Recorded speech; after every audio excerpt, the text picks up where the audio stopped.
This video isn't a full tutorial but a handy tip guide for anyone looking to level up their animator skills. By the end of this, you'll know about blending, the IK pass, interruption types, the difference between triggers and bools, and the ever mysterious exit state. Hi, I'm Lisa and welcome to my channel. Let's kick things off with the difference between bools and triggers. May I ask you first, what is a bool type? You're right, it's a type that can take values false or true. And my second question, what is the trigger type? Exactly, it also takes values false or true, so they seem the same, right? The main difference is that the trigger turns to false automatically after it's been read by the animator, while the bool stays in its state until you manually change it. For example, if you want your character to jump, you turn on the trigger. After the animator transitions to the jump animation, the trigger automatically turns off.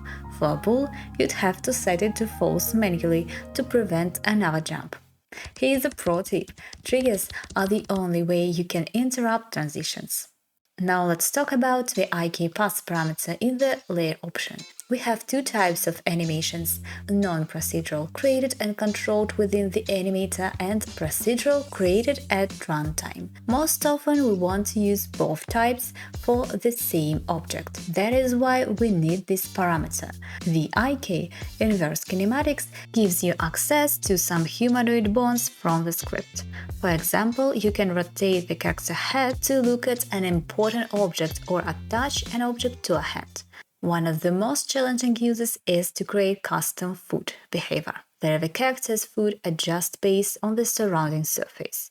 That is more complex but super cool when done right. For some similar effects, like looking at objects, you can use the free animation rigging package. It has many interesting components and easy to set up even for beginners. It is time to mention the awesome blending ability of the animator. All transitions in your game, whether created by you or imported from another application, can be automatically blended by Unity if you use keyframes. Here is how it looks in action. You can control the transition duration using graphics or by changing the values in the settings. And of course, it can even have no duration at all. But wait, there is more. For beginners, this might seem like a miracle, but you can create smooth movements using only the animator and a tiny stroke of code. Here's how you achieve it. First, decide what type of movements your character will have. I choose this: left turn, right turn, walking, running, and idle E. Make sure these are not on the spot animations, but include position transformations. Create a blend tree and use Cartesian freeform 2D blending. Add your animations directly into the blend tree and set them up. You can do this in various ways, for example like this. Now you can control your character using this interface right inside the game, but don't forget about apply root motion in the animator components section. Plus, you can add a script to control it with a joystick or keyboard. For scripting, we must use the Unity parameters added to the animator, then creating the blend tree. For me, this is the best quick setup for the game jams and prototypes. And now I want you to know about the update mode of the animator.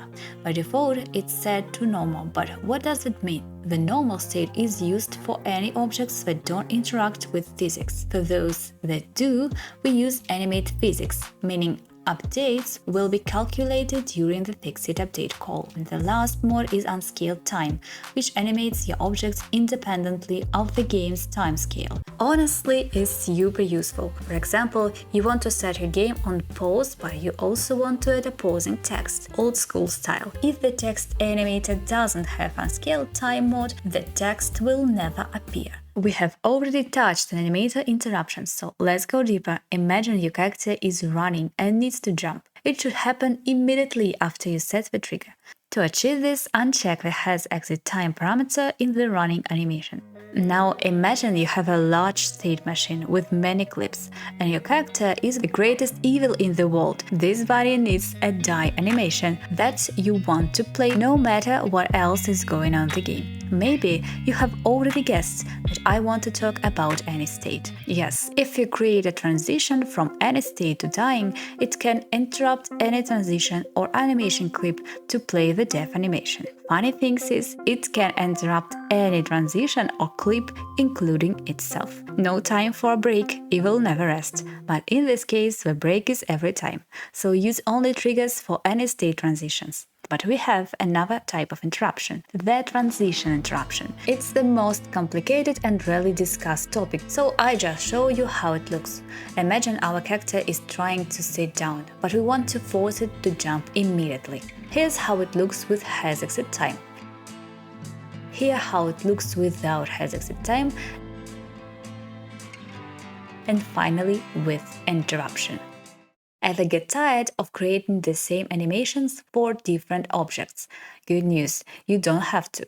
Imagine you've got a bunch of windows in your game, each with its own opening animation. Instead of animating each one, you can create the animation clips for the window and use them across others. Easy, right? Well, mostly Unity is a bit picky about object names and components matching up. If some things are missed, just open the animation window. Unity will kindly highlight missing objects with a warning. But wait, there is more. This trick isn't just for animation clips you've crafted in Unity. Got humanoid models? You can use retargeting to apply animation across different characters. Sadly, this feature doesn't extend to non-humanoid avatars yet. To create the humanoid avatar, pick this option. But what if you have multiple types of enemies? They all have similar animation types like running, attacking, and turning. However, because of the different shapes and warrior classes, you can't use the same animations for them. So you can't use the same animator controller. And what should you do? Creating a new animator from scratch for each enemy sounds like a nightmare, right? Here's a lifesaver. You can create an override animator controller. This allows you to specify which animation will be replaced for each enemy while keeping the state machine parameters, layers, and scripts unchanged. State machine behavior is a class that gives you access to state lifecycle events, just like in a mono behavior script where you have events like awake, start, fixed update, on GUI, and so on. The state machine behavior also have similar events. For example, on state enter is called when the transition starts and the state machine starts to evaluate